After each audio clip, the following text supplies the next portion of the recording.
What's going on, friends? Welcome back to another episode of the Pack a Day podcast. I'm your host, Andy Herman. You can follow me on Twitter at Andy Herman NFL. Thanks so much for being here today. Make sure to subscribe if you have not already.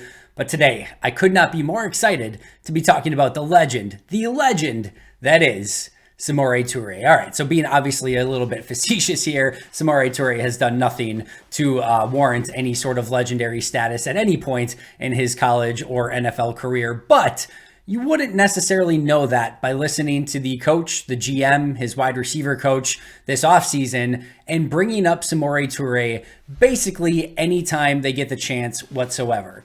And I know what some of you might be thinking immediately when I say that. Andy, let's rewind to a year ago. And a year ago, the player that Matt LaFleur and Brian Gutekunst kept bringing up unprompted was Tyler Davis, the tight end, who had a very big struggle in the preseason at the tight end position and did a whole lot of nothing through the course of the regular season. So yes, there can be this legendary status in April and May that doesn't necessarily turn out to anything in September through January. That can happen from time to time. But still, the amount that Samori Toure is being brought up by his GM, his coach, his position coach, etc., has been fairly noticeable. And this was a player that caught my eye going back to last year when they drafted him in the 7th round, and I went and did my deep dive of him immediately after the draft. This was a player that caught my eye in mini camps and OTAs a season ago. This is a player that when he was given an opportunity on the field, went out and made the most of it, when he had those very limited opportunities, even in season a year ago as well. So there has been a ton of buzz on Samori Toure. I want to break all of that down today. I want to go back to some of my scouting notes from a year ago and what I thought he could bring to the table and how that's transitioned a little bit, what he still needs to work on, etc. Because I do believe that Samori Toure has the ability to make a fairly significant impact on this team in 2023 and beyond, and he's going to be given every opportunity to earn legitimate playing time this upcoming season. So the reason that this has garnered a little bit more interest as of late is because of his wide receiver coach. So Jason Vrabel did the interviews with the media in a press conference. Probably about a week ago now. And he said, quote, "You wouldn't even recognize the guy compared to last year. 83 looks unbelievable. He put on 10 pounds. He worked his butt off." So that was Jason Vrabel on Samori Toure. But even above and beyond that, I want to go back to November 18th of last year when Matt LaFleur said, Samori Toure is another guy that we've got to rotate into the mix more. So even going back to midseason last year, Matt LaFleur was already talking about we've got to get Samori Toure out on the field. And then the bigger thing here is in both of their end of season press conferences, meaning Brian Gutekunst and Matt LaFleur, and then another press conference by Brian Gutekunst and one more recently from Matt LaFleur, the player who was brought up unprompted when asked about the wide receiver position or even discussing wide receivers, basically any opportunity they got to bring up Samori Toure, they brought him up. And that was the player they continued to bring up over and over and over. They would be asked about Christian Watson or Romeo Doubs, and guess who gets brought up? Samori Toure. They'd be asked about bringing in a veteran wide receiver. Guess who gets brought up? Samori Toure. They'd get asked about the depth at the position and who can be, the leaders of the group. Guess who gets brought up? Christian Watson, Romeo Doubs, and Samori Toure. Over and over and over and over again. And it's one thing if Matt LaFleur or Brian Gutekunst are asked, hey, what do you think Samori Toure is going to be able to bring to the team this year? Or, how big of a jump has Samori made this offseason or anything like that? That is one thing. But when you're asking about other players or the wide receiver position as a whole or bringing in veterans at the position, and the player that continuously gets brought up over and over and over is Samori Toure, that is noteworthy. Unprompted is a totally different story than if he's brought up prompted. And yes, as I mentioned, Tyler Davis, this happened with a season ago and it ended up being much ado about nothing, but I do think there is a little bit of a different level here. I don't think Tyler Davis was ever really set up. I know there was a question last year of whether, Davis was going to be tight end 1 until Tonyan came back, and, there was basically a logjam, right? Tonyan got back to being tight end number 1, Lewis was tight end number 2, DeGuara was the H-back fullback, and that really left Tyler Davis at that number 4 position, which just didn't result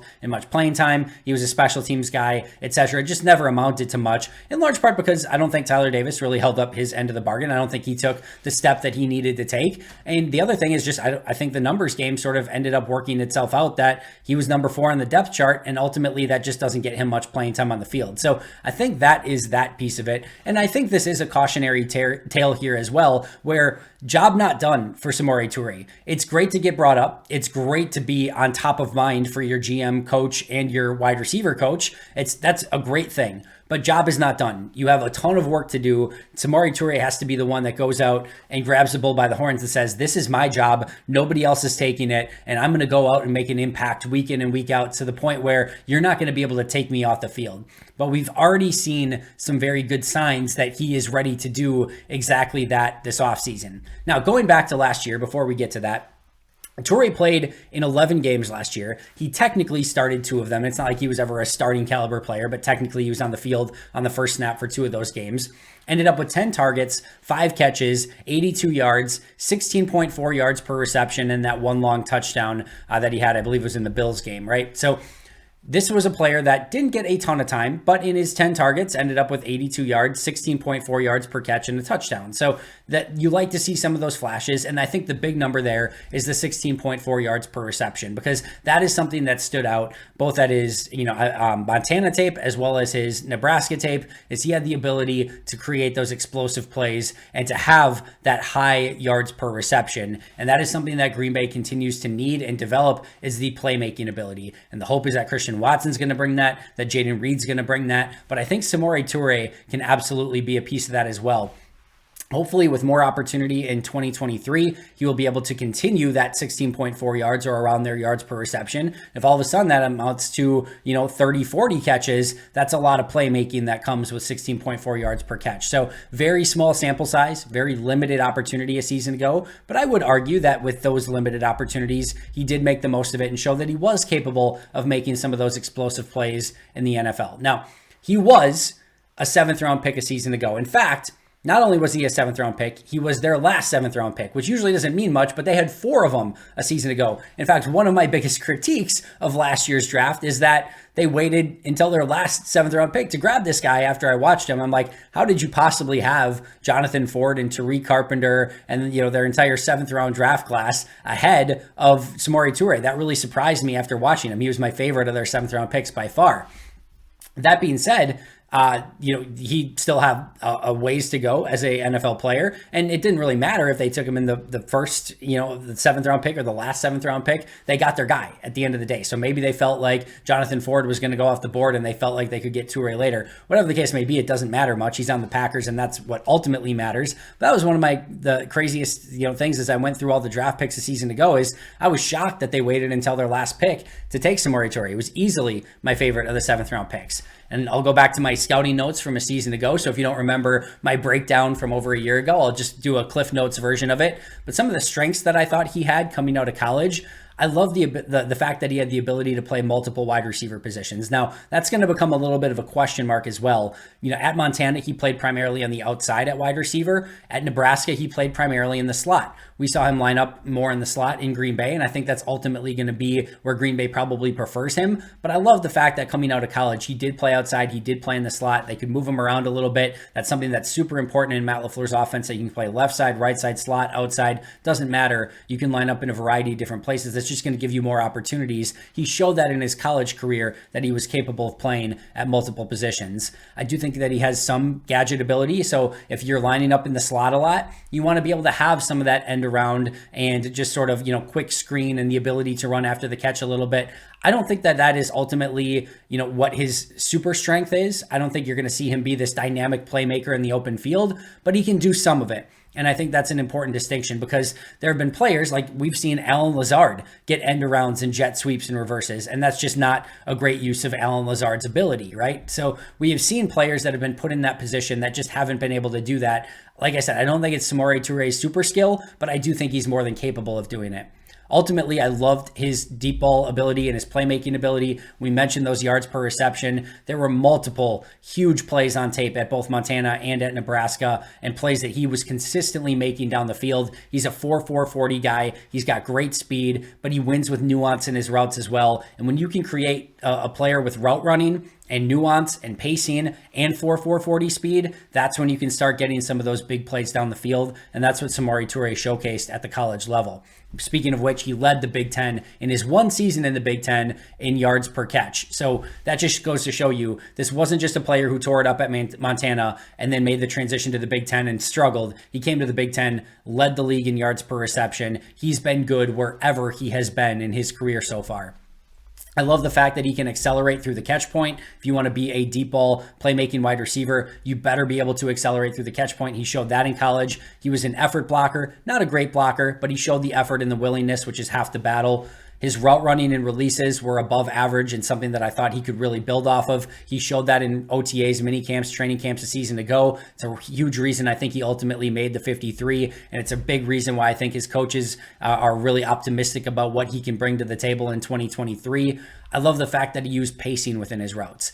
So this is something I talk about all the time. If all you've got is that MVS speed, all right, that is helpful. Like 4.340 speed is extremely helpful. And again, Toure's 4.440, but that's great. But if you can show nuance within that, if you can throttle down, if you can change your pacing, that's what's really going to give corners trouble. It's like a pitcher in baseball. It's great to have a 100-mile-an-hour fastball, but if that's all you have, it's going to make things more difficult. No question, everyone would love the 100-mile-an-hour fastball, but if now all of a sudden you have a dynamic 90-mile-an-hour changeup and maybe a slider or something like that, now all of a sudden your 100-mile-per-hour fastball is just unhittable at that point because you're looking for every other pitch and it just becomes a nightmare to deal with. So if you can win with nuance and pacing, and you can win without having to use that 4.440 speed because you know how to set up corners and you can win, you can get to space, you can separate. Now, all of a sudden, when you do that, and maybe you give a double move, and maybe you're, using your throttle down pace as you go through an out route, and then all of a sudden you turn it up, and bam, that 4.440 speed hits. Now it hits different. And now the corner wasn't expecting it. And now they have to rush to catch up. And that is when you become a really good playmaker. I thought Jordy Nelson always did a phenomenal job of that with his pacing. And he would catch players off guards. And all of a sudden, he would show off that sneaky speed, that sneaky athleticism of Jordy Nelson. And all of a sudden, he would be gone. And it would be something that would be very noticeable. And I think Samori Toure has a little bit of that as well, but specifically winning with that pacing. He uses his eyes and his body with head fakes and moves and stutters. He uses great subtlety within his routes, which is huge. He has separation ability, some smoothness to his route running, which again are all things that you love to see. I talk about all the time. You want artists at the wide receiver position. It's not, you can have your Kelvin Johnson, who also was an artist at times as well, but you can have your, 4.3, 40, 6.5 guy that can just go out muscle you and out jump you. If you have that guy, that's awesome. But this is the era of separation at wide receiver. If you have guys that can win with just great pacing, route running, separation, releases off the line of scrimmage, that's where you can get the wide open wide receivers that have those 2 or 3 yards of separation. You don't have to become a contested catch wide receiver. You don't have to be throwing into coverage. Those are the route runners that we're seeing have a tremendous amount of success in the NFL. Doesn't always take a 4.440. Devontae Adams, Stephon Diggs, great examples of that. If you become true artists at the position, you can get open in the NFL. And I saw some of that coming out of college with Samori Toure. I compared him to a poor man's Chris Olave. Chris Olave was in the same draft. Olave went in the first round. I compared him to that. But a 7th round version, to be very clear. So I think he has a lot of the route running, a lot of the pacing, a lot of the speed. Olave just was better at it. He was a more physically gifted player, and he played at Ohio State throughout his career and made a lot of huge plays and a lot of huge catches and a lot of huge situations. But if you take sort of the B- version of that and put him at Montana and Nebraska instead of Ohio State with a little less athletic ability and just not quite as good, to me that was Samori Toure. So Chris Olave goes top 12, I want to say, to the Saints. Samori Toure goes late 7th round. And yes, I'm not saying I would much rather have Chris Olave as in the first round than Samori Toure in the 7th round. Chris Olave is a phenomenal player. But my point being here is if you can get sort of a B- version of that in the 7th round, I think you did a really great job. And I think that's kind of what Samori Toure can be. And hopefully he can take even another step because he is a gifted player. He does have some real true skill to his game as well. And I'm hoping that can continue to develop as he gets into his sophomore year in the NFL. He attacks corners with pace, which I love. It is not just, if you've got that wide receiver that just sort of throttles everything down and doesn't run right at the corner, you're just going to limit your ability to really make plays and be the player that separates with pacing. You've got to attack corners with speed, and Samori Toure did that at Montana and at Nebraska, which is why he had such a great yards per reception. Late hands, plucks the ball out of the air very easily. He has some run after the catch ability. He showed some jukes, some spin moves. He's got great ankle flexion in and out of his routes. He played well wherever he's gone, Montana, Nebraska, even Green Bay in limited action a season ago. And going back to his first mini camps a season ago, there was a specific they did like a 2-minute drill. And I think this was at a mini camp. It could have been an OTA. It doesn't really matter ultimately. But there's a 2-minute drill. Jordan Love's at quarterback, and I think they got Dobbs and Toure, and I forget who else is out there. But 2-minute drill, it starts way back on their own side of the field. Toure has 3 catches on the drive and continues to extend the play. He may have got in on the final touchdown, but they marked him dead at the 1-yard line because there wasn't live tackling. I think in a real situation, he would have gotten in because I don't think they would have stopped his momentum, but it's basically like 2-hand touch at that point. So they stopped him at the 1, but he would have had probably 3 catches for, I want to say 60 yards and a touchdown had that been live. So he showed from a very early moment in OTAs and minicamps a season ago that he could be a target that was that was able to get open and they could go to in some pressure situations. So hopefully with more playing time, that's something that's going to be able to carry over as well. Now, if you're wondering what his weaknesses were, I was also sort of wondering that as watching his tape a season ago. The biggest thing was his contested catch ability. He really struggled. It was one of the worst that, statistically we've seen in contested catch situations. So that's something he needs to be much better at. The physical aspect of the game. He only had 7 bench reps at the combine 2 seasons ago or 2 years ago when he did the testing. So that was something that he needed to figure out, is just putting on more functional strength. Speaking of which, broken tackles were not his forte. He struggled with press coverage off the line of scrimmage, going back to that, functional strength and physicality. The question mark is going to be, is he a slot only wide receiver if he can't play on the outside because he can't get off of that, press man coverage, or just loses some of those physical battles on the outside? That's going to limit his ultimate upside. He played almost 0 special teams in college, and last year in 2023, in the games that he was active for, he played a total of 2 special team snaps. So he has to figure out a way to find his niche on special teams as well. So some of can he be more than just a slot receiver? Can he be that playmaking guy? Can he get off of press coverage? Can he put on functional strength? And can he be a special teams guy? Those are still the questions that he's going to have to answer going into 2023. So those are my scouting notes. I figured I'd go through Dane Brugler's scouting notes as well from last year's draft. So this is what Dane Brugler last year had to say about Samori Toure. I know, reading on camera isn't always the greatest aesthetic, but we're going to do it anyway. So after the 2020 season was postponed, he transferred to Nebraska in January 2021 for his final season and led the Huskers in receiving, including 2 70-plus yard catches. Only Alabama's Jamison Williams had more. Toure is a salesman in his routes with pacing and controlled feet to create pockets of separation at the stem. He caught the ball well on Nebraska's tape with the focus to track without slowing his momentum. That's why I talk about acceleration through the catch point. However, he needs to improve his balance through contact and in the open field to shed tacklers. Overall, Toure struggles with physical press coverage and crowded catch points, but he has explosive route speed to earn a spot on an NFL depth chart. He ultimately gave him a priority free agent grade, but of course we know Toure went in the 7th round.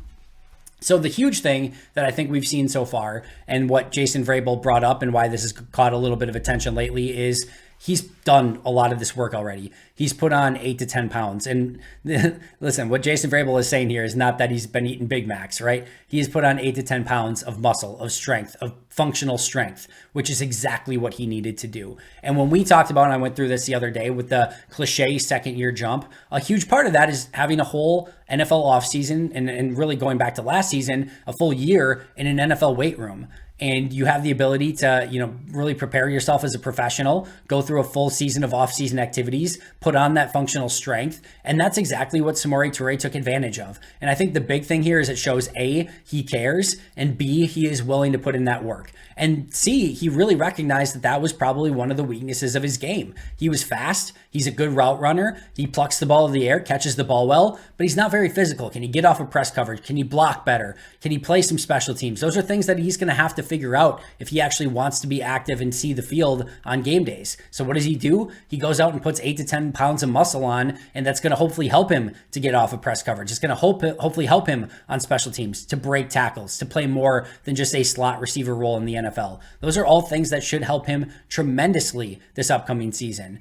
I think the remaining big question is, can he find that role on special teams? Because we know how important it is. If you want to be active on game day, you're going to have to find a role. Can he and Rich Bisaccia figure out something that he can have a functional role in this 2023 special teams? Now, to be fair to Samori, this is not going to be as big of an issue if he's one of the top 3-ish wide receivers. Like, it's the number 4, number 5 wide receivers that really need to have that role on special teams. And it's possible that maybe a guy like Romeo Doubs or a Jayden Reed or a, Dontavian Wicks or a Grant Dubose, maybe they're the guy that plays a ton at special teams. But somebody at wide receiver is going to have to show some real special teams value. And ideally, if it's, somebody that you want to see, be active on game days like a Samori Toure, ideally for him, it's him, that he can find that role. So if he could end up, being a gunner on special teams or a kick coverage guy, anything like that would add to his value so much. I don't think he's really going to get too much into the return situation. I just think they have better returners on the roster right now, and Keyshawn Nixon and Jayden Reed. So he's going to have to figure out a path in another way. If he can find that, that's going to add to his value a ton and give him more opportunities to be active on game day. If all of a sudden, Jayden Reed and Christian Watson and Romeo Doubs become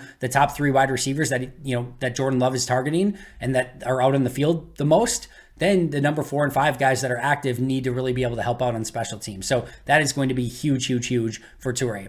The big thing also here is Christian Watson's going to be wide receiver 1. There is zero question about that. Christian Watson's wide receiver 1. After that, 2 through 6 are entirely up for grabs. Now, there's a difference in my opinion where Romeo Doubs isn't fighting for his roster spot. Romeo Doubs is going to make the roster, but so is Jayden Reed. I would argue very much so is Samori Toure at this point. Dontavian Wicks probably isn't going anywhere. That number 6, maybe Grant Dubose, maybe one of the undrafted guys, maybe a Bo Melton gets involved, but probably the top 5 guys probably have their jobs safe and secure. However, after that number 1 spot, the next spots and the next playing time, totally up for grabs. Romeo probably has the best chance, followed by Jayden Reed, followed by Toure, followed by Wicks, followed by Dubose, followed by everyone after that. But if any of these guys go out and really grab the bull by the horns and take this job, number 2 snaps are open. Romeo Doubs hasn't earned anything yet as the true number 2. And if all of a sudden Toure is awesome and he's the guy, then yeah, you put Toure out there at number 2. Jayden Reed can get involved there. So can Wicks, so can Dubose. Any of these guys can go out and take that spot. Like I said, Christian Watson's wide receiver 1. I would expect Doubs to be 2. I would expect Reed probably to be 3. I think Toure's 4. I think Wicks is 5. I think Dubose is probably 6. I think that's probably how it's going to slot out. But that's not guaranteed. Any of these guys can go out and grab those snaps that are available to them. And I think Toure is already putting in that work and showing that he's going to do everything in his power to grab every possible snap that is available to him. And I'll say it one more time. It's one thing to be a cult hero in April and May and June. It's another to do it in September, October, November, December, January, maybe even February.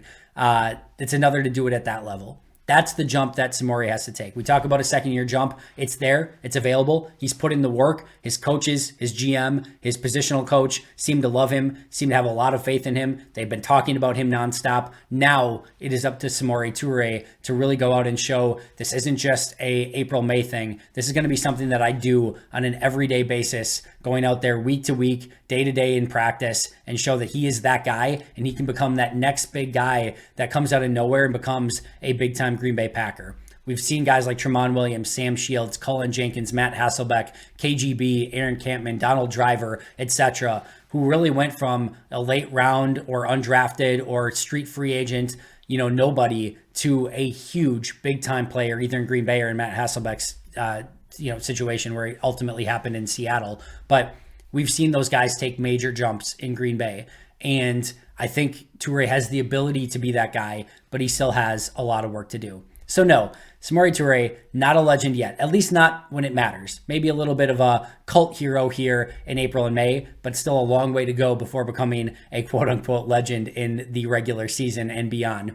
He has every opportunity at his disposal. He's clearly putting the work in. I think he has the ability to go and grab that brass ring and show that he can be a big-time player in Green Bay. Now it is up to him. But that's just another reason why this offseason and this upcoming season is going to be so incredibly fun to watch, is because this roster is littered with players like Samori Toure with so much opportunity available to him. And it's going to be so fun to see which ones climb the ladder and take that spot and which ones fall flat on their face and end up out of Green Bay in the next couple seasons. So much opportunity, so much, just raw talent and skill and really fun players that are on this roster. Toure is one of them, and I can't wait to see what he's going to do in 2023. Thanks so much for joining me. I'll be right back here tomorrow. But until next time, and as always, go Pack Go.